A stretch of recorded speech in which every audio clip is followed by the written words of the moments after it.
Banjarmasin, Radio Tanggap Bencana COVID-19 Indonesia Tatanan Kehidupan Baru.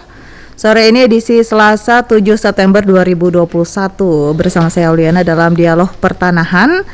Dan kami informasikan pendengar bahwasanya pemerintah Republik Indonesia melalui Kementerian ATR BPN dengan pembiayaan Bank Dunia meluncurkan program percepatan reforma agraria di 7 provinsi di Indonesia. Di antaranya Jambi, Riau, Sumatera Selatan, Kalimantan Barat, Kalimantan Tengah, Kalimantan Timur, dan tentunya provinsi kita yaitu Kalimantan Selatan. Pada program percepatan reforma agraria ini ada banyak sekali kegiatan-kegiatan yang bertujuan untuk memastikan hak-hak masyarakat terhadap aset dan akses pertanahan. Salah satunya yaitu pendaftaran tanah sistematis lengkap, partisipasi masyarakat disingkat dengan PTSLPM. Di Kalsel sendiri PTSLPM dilaksanakan di 12 kabupaten. Nah, kali ini giliran Kantor Pertanahan Kota Banjarbaru yang hadir bersama kita. Kita sapa terlebih dahulu para narasumber kita di kesempatan sore hari ini. Yang pertama, ini Bapak Kakantah ya, Kepala Kantor Pertanahan Kota Banjarbaru. Bapak Muhammad Irfan SH.MH. Selamat sore, Pak. Selamat sore, Mbak. Apa kabar, Pak Irfan? Alhamdulillah sehat. Saya panggilnya enaknya Pak Kakantah aja ya. Oke, suka-suka hati katanya gitu. Oke, yang kedua mewakili Kejaksaan Negeri Banjarbaru Bapak Dwi Kurniawan SH.MH. Sarjana Hukum, Master Hukum nih ya Bapak ya. Iya. Oke, selamat sore Bapak. Sore, Dwi Kurnianto. Dwi Kurnianto ya. Iya. Oke, baik. Dan yang ketiga masih dari Kejaksaan Negeri Banjarbaru, Ibu Ermika Syamsu SH.MH, Jabatan Kepala Seksi Barang Bukti dan Barang Rampasan Kejaksaan Negeri Banjarbaru. Selamat sore, Ibu. Sore Mbak. Ya, ini Ibu cantik ya, dan Bapak-bapak ganteng juga semua lengkap di sini yang akan siap untuk menjawab pertanyaan Anda nanti di menit ke-30. Kami akan ajak Anda untuk bergabung nanti di dialog interaktif. Di line telepon tentunya 081151111410 atau 051132515662. Pendengar mengangkat tema pendaftaran tanah sistematis lengkap partisipasi masyarakat ke PTSLPM dalam rangka percepatan reforma agraria di Kota Banjarbaru. Kita ke Pak Kakantah dulu deh ya. Ini terkait penyelenggaraan program PTSLPM ini di Kantah ini sudah berapa lama Pak di Banjarbaru? Untuk Kantor Pertanahan Kota Banjarbaru itu PTSL partisipasi masyarakat itu tahun 2021 ini kita baru melaksanakan. Sebelumnya memang ada PTSL, cuman belum partisipasi masyarakat. Jadi baru-baru saja untuk Pak? Partisipasi masyarakatnya tahun ini kita laksanakan. Baru laksanakan. Nah, ini disambut baik tidak Pak oleh masyarakat kegiatan tersebut? Alhamdulillah disambut baik, karena ini tahun ini kan kita melibatkan masyarakat langsung untuk berpartisipasi dalam rangka pelaksanaan pendaftaran tanah tersebut. Nah, peminatnya sendiri Pak Kakantah? Peminat masyarakat sendiri untuk dalam surat-surat tanah ini kan biasanya kan banyak permasalahan nih Pak terkait pertanahan, apalagi di Kota Banjarbaru ini. Mungkin selain disambut dengan antusias, program ini tentunya banyak harapan masyarakat tentunya ya yang digantungkan terhadap PTSLPM ini Pak.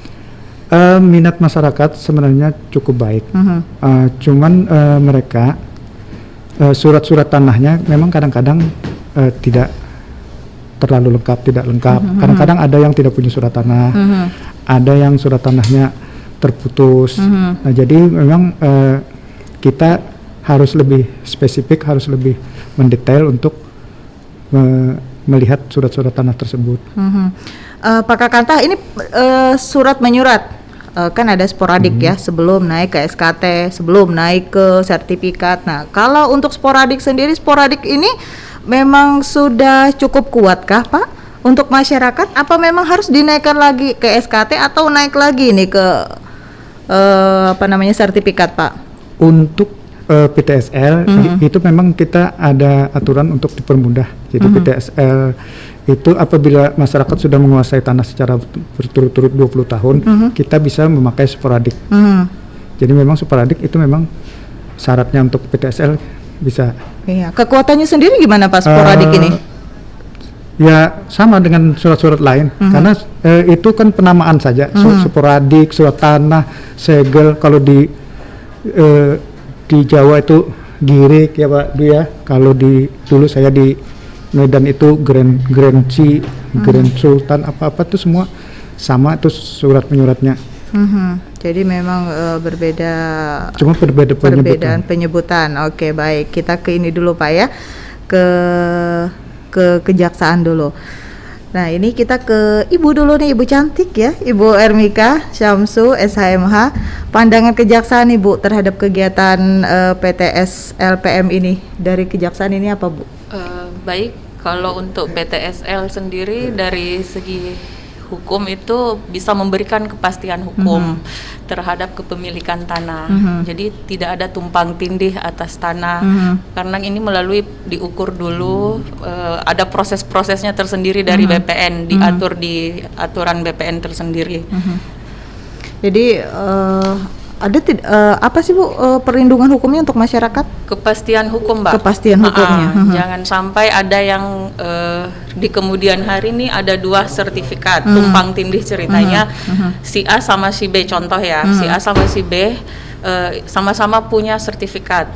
Nah itu kan bisa kita iniin ada kepastian hukumnya bisa diselesaikan di BPN misalnya.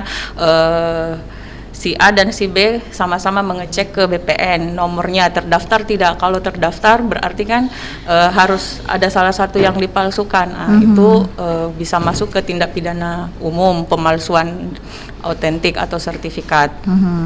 Kalau misalkan kita membeli tanah nih ya, Bu Ermika ya, beli tanah terus kita mendapatkan sporadik padahal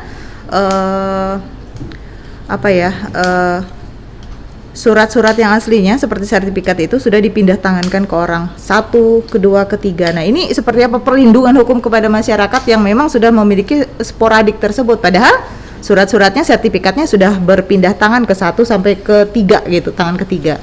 Kalau itu biasanya pakai lewat notaris akta jual beli. Harus dilihat dulu akta jual belinya, siapa pemiliknya. Baru kita mau. Kadang-kadang masyarakat beli tanpa ada surat-suratnya diambil aja. Nah itu kan kadang-kadang kepastian hukumnya ke depannya tidak ada.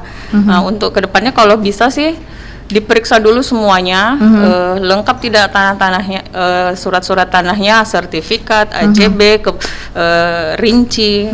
Kalaupun harus ada rinci atau surat keterangan tanah dari lurah, harus jelas semua kepemilikannya atau hak waris. Jangan sampai di kemudian hari selain tindak pidana umum kan ada juga perdata nih. Perdata itu kan bisa digugat lagi di pengadilan. Jangan sampai ada seperti itu lagi. Itu aja sih untuk menghindari sengketa. Pak Dwi, selama ini ada gesekan tidak Pak di kejaksaan terkait pengaduan tanah tersebut Pak? Sementara ini sampai dengan sekarang belum ada. Hanya masyarakat konsultasi mengenai pertanahan. Banyaklah yang dikonsulkan, tapi untuk gesekan-gesekan belum ada.